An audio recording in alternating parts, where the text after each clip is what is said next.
जब रफ़ी साहब ने दिलीप कुमार के लिए गाना छोड़ दिया था और फिर रचा गया एक नया इतिहास। क्या दिलीप कुमार साहब ने रफ़ी साहब का कोई अपमान किया था, वो भी नौशाद साहब के सामने?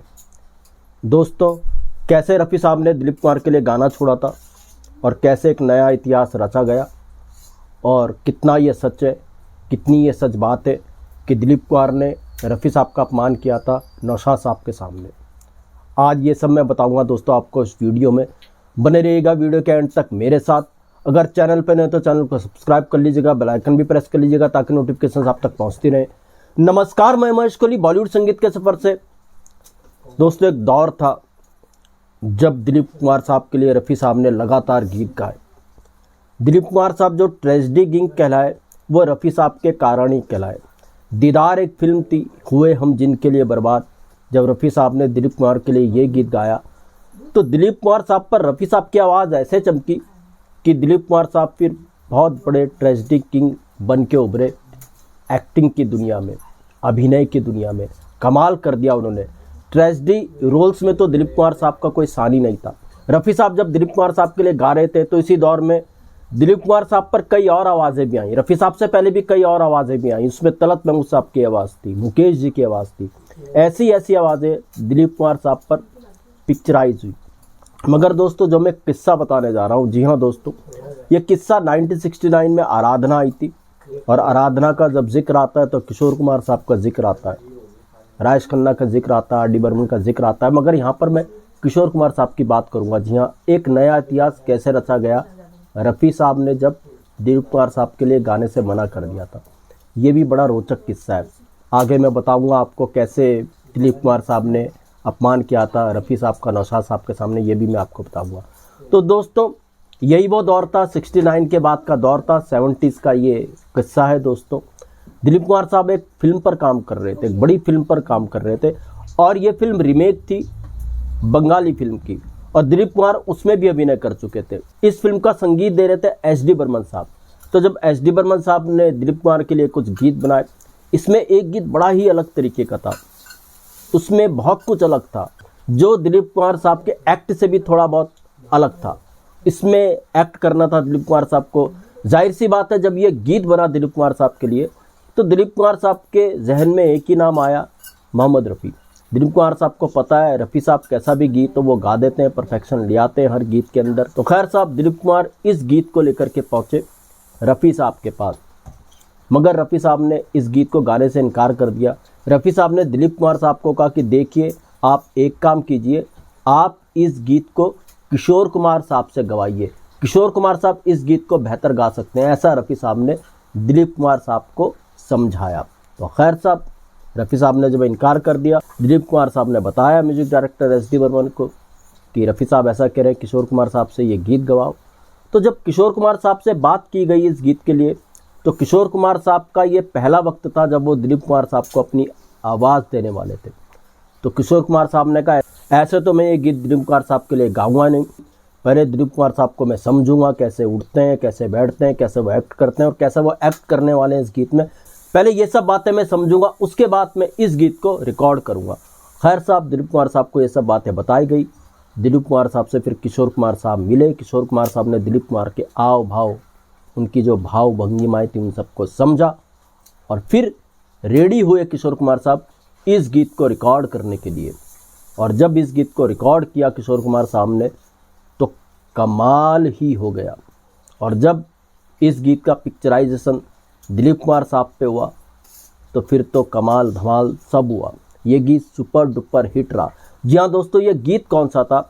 ये गीत था फिल्म सगीना का, और गीत था साला मैं तो साहब बन गया। अरे साला मैं तो साहब बन गया। एक गीत था, इसका युगल गीत था, तुमरे संग जो रैन बिताई, कैसे बिताऊं दिन, रैन का सपना बीत गया, अब दिन में तारे गिन। ऐसा एक गीत था। इस गीत में भी किशोर कुमार साहब की आवाज़ दिलीप कुमार साहब पर आई। रैन का सपना बीत गया। तो रफ़ी साहब ने जब इनकार किया, एक नया इतिहास रचा गया कि किशोर कुमार साहब की आवाज़ दिलीप कुमार साहब पर भी आई। अब यह किस्सा क्या था दोस्तों कि रफ़ी साहब का अपमान दिलीप कुमार साहब ने नौशाद साहब के सामने किया था। यह किस्सा कैसे आया? जी हाँ दोस्तों, सबसे पहले तो मैं बताता हूँ कि जो ये किस्सा मैंने आपको बताया कि रफ़ी साहब ने दिलीप कुमार साहब के लिए ये गीत गाने से इनकार कर दिया था, साला मैं तो साहब बन गया, ये किस्सा बताया था मराठी फिल्मों के लेजेंड एक्टर, हिंदी फिल्मों में भी उन्होंने काफ़ी काम किया। रमेश देव ने एक इंटरव्यू में बताया था, संगीत के बारे में वो बात कर रहे थे, रफ़ी साहब के बारे में वो बात कर रहे थे। उन्होंने रफ़ी साहब की महानता को बताया इस किस्से में कि कैसे उस दौर में सिंगर अपने लिए नहीं सोचते थे, अपने गीतों के लिए नहीं सोचते थे, कितने बड़े होते थे वो लोग, कि रफ़ी साहब ने कैसे इस गीत को दिलीप कुमार साहब के लिए गाने से मना करा और उनको सजेशन दिया कि इस गीत को आप किशोर कुमार साहब से गवाइए। तो ये किस्सा रमेश देव ने सुनाया था एक अपने इंटरव्यू में, और वहीं से किस्सा मैंने आपको बताया। अब वो जो अपमान वाली बात है दोस्तों, वो कैसे आई। मैंने ये जो किस्सा आपको सुनाया अभी कि रफ़ी साहब ने साला मैं तो साहब बन गया गाने से इनकार कर दिया था, ये किस्सा मैंने पहले भी शेयर किया था 2 साल पहले आपके साथ। तो उसमें कुछ कमेंट्स आए थे कि रफ़ी साहब ने ऐसे ही दिलीप कुमार साहब के लिए गाने से इनकार नहीं किया था, दिलीप कुमार साहब ने बेइज्जती की थी रफ़ी साहब की नौशाद साहब के सामने। ऐसा कुछ कमेंट्स आए थे, मैंने उस कमेंट्स को ध्यान से पढ़ा तो मैंने कहा ऐसा कैसे हो सकता है। मैंने थोड़ी सी जानकारी जुटानी चाहिए। जब मैंने वो कमेंट्स पढ़े, मैं इंटरनेट पे गया तो वहाँ पर एक जानकारी मिली कि रफ़ी साहब जब कोहिनूर का उन्होंने गीत गाया था मधुबन में राधिका नाच रे, तो इस गीत के दौरान दिलीप कुमार साहब ने कुछ रफ़ी साहब को कह दिया था नौशाद साहब के सामने। शायद वो संतुष्ट नहीं थे रफ़ी साहब के इस गायन से। तो ये वो छोटा सा किस्सा था। तो रफ़ी साहब ने नौशाद साहब को कहा, ये इंटरनेट पे जानकारी है, मैं एक स्क्रीनशॉट लगा दूंगा आपके सामने। तो रफ़ी साहब ने कहा नौशाद साहब को, कभी मेरा ऐसा अपमान नहीं हुआ जैसे यूसुफ ने मेरा कर दिया इस तरीके से अपमान। ऐसा कुछ रफ़ी साहब ने कहा था, जो इंटरनेट पे जानकारी है, जो मैंने ढूंढी, जैसा मैंने कमेंट्स पे पढ़ा था कुछ लोगों के कमेंट्स कि रफ़ी साहब की इंसल्ट की थी दिलीप कुमार साहब ने नौशाद साहब के सामने, तब रफ़ी साहब ने ये गीत दिलीप कुमार के लिए गाने से इनकार कर दिया था। जी हाँ दोस्तों, ये कोहिनूर की बात है। कोहिनूर 60 के दशक में आई थी। कोहिनूर की फिल्म के बाद अगर रफ़ी साहब और दिलीप कुमार साहब के बीच में कुछ कहा सुनी हुई भी होगी तो कोहिनूर तो 60 के दशक में आई थी। और जब ये कोहिनूर आई थी उसके बाद कई फिल्में आई थी दिलीप कुमार साहब के लिए जिसमें रफ़ी साहब ने अपनी आवाज़ दी थी। तो ये बात कि रफ़ी साहब ने इस कारण से इनकार किया कि दिलीप कुमार ने उनकी इंसल्ट की थी नौशाद साहब के सामने, ये बात बिल्कुल एक सिरे से खारिज होती है, क्योंकि कोहिनूर के वक्त का यह किस्सा होगा जो इंटरनेट पे जानकारी उपलब्ध है। मैं अपनी तरफ से नहीं कह रहा हूँ, और जो कुछ लोगों ने कमेंट किए उससे जोड़ करके मैंने इंटरनेट की जानकारी को देखा। तो अगर ये उस दौर की बात रही भी होगी तो इस किस्से से नहीं जुड़ती है जो रमेश देव साहब ने अपने एक इंटरव्यू में बताया कि रफ़ी साहब ने दिलीप कुमार साहब के लिए ये गीत साला मैं तो साहब बन गया गाने से इनकार कर दिया था। कोहिनूर के बाद तो रफ़ी साहब ने एक से गीत दिलीप कुमार साहब के लिए गाए। मगर सगीना वाला किस्सा वाकई रफ़ी साहब की महानता को दिखाता है। कितने बड़े लोग थे ये, उनको लगा होगा कि इस गीत को किशोर कुमार साहब की आवाज़ ही सूट करेगी। उन्होंने फिर दिलीप कुमार साहब को ये सलाह दी होगी। अगर दिलीप कुमार साहब की वाकई कोई अनबन होती है रफ़ी साहब से, तो दिलीप कुमार साहब ये गीत फिर रफ़ी साहब के पास लेकर के क्यों जाते। अब बहुत लोग नाराज़ हो गए थे जब मैंने ये पहली बार किस्सा शेयर किया था। आपको पता नहीं है, आप भटक गए हो किस्से से, रफ़ी साहब के साथ ऐसा किया था दिलीप कुमार साहब ने, आपको कुछ पता नहीं है।